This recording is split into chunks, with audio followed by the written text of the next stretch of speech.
Pour comprendre d'une autre manière ce qui arrive à une partie du continent africain aujourd'hui, nous devons remonter très loin dans l'histoire, notamment pendant l'esclavage. Comme vous le savez, à cette époque, il y avait deux types d'esclaves, les esclaves des champs et les esclaves d'intérieur qu'on appelait également nègres de maison. Ces derniers se distinguaient par leur extrême docilité et leur manque de dignité. Ils adoraient leur maître car à leurs yeux, c'était un dieu.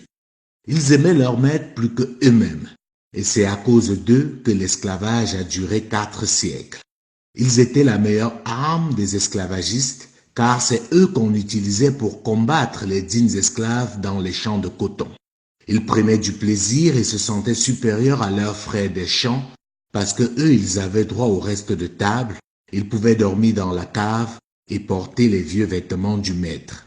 Lorsque leurs frères des champs essayaient de leur faire entendre raison et militer pour la quête d'une évasion, ils ne comprenaient pas, car à leurs yeux, l'accomplissement ultime pour tout esclave, devenir nègre de maison.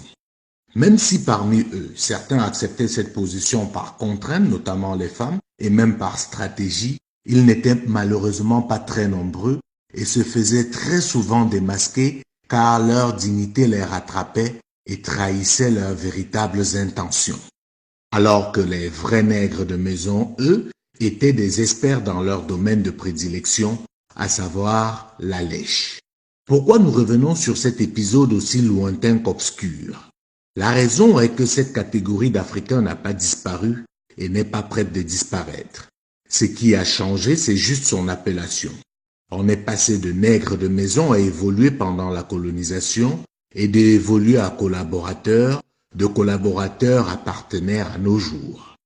Souvenez-vous, pendant la colonisation, les nationalistes étaient qualifiés d'indigènes et ceux qui remerciaient le ciel pour la présence des colons étaient les évolués.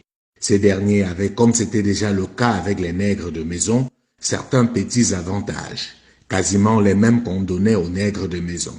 Reste de table, vieux vêtements, et le Graal pour certains était de pouvoir arborer un jour le fameux casque colonial.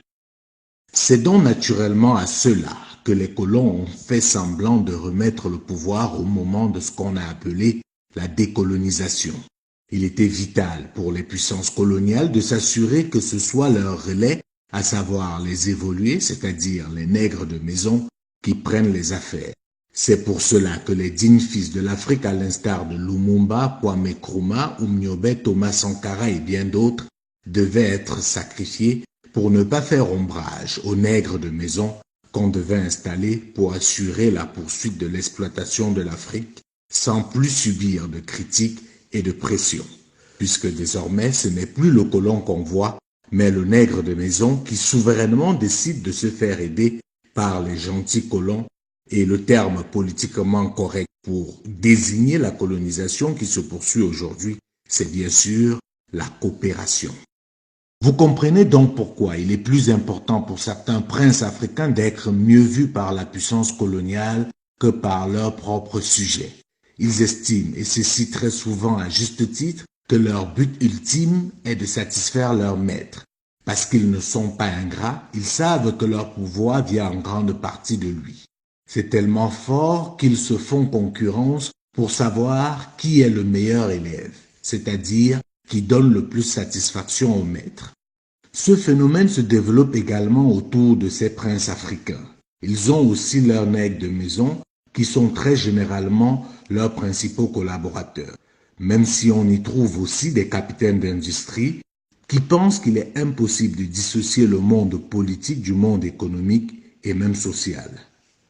Pour ces derniers, leur chef est un dieu. D'ailleurs, pour paraphraser un ministre camerounais, c'est leur créateur.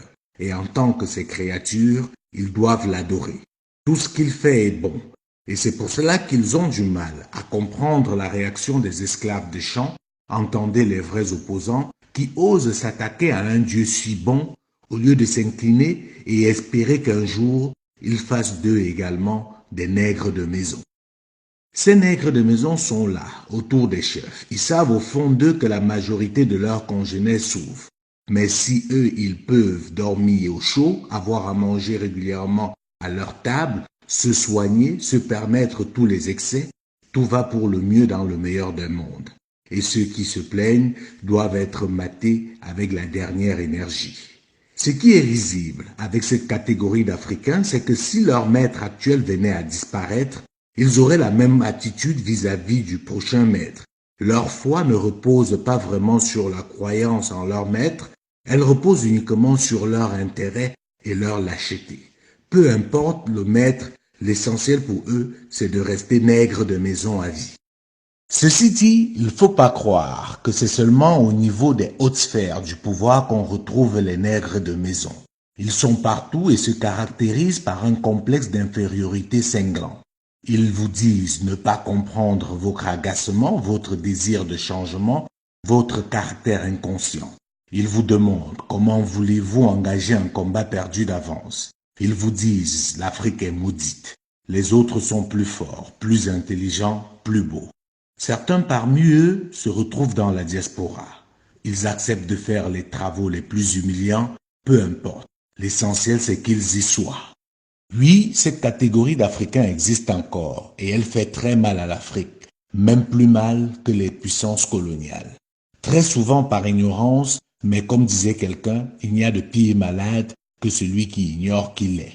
La question que je nous invite à nous poser aujourd'hui, c'est quelle catégorie d'esclaves sommes-nous? Sommes-nous des esclaves de champ ou des esclaves de maison? En répondant objectivement à cette question, nous marquerons un pas supplémentaire dans le combat pour la restauration de la dignité africaine.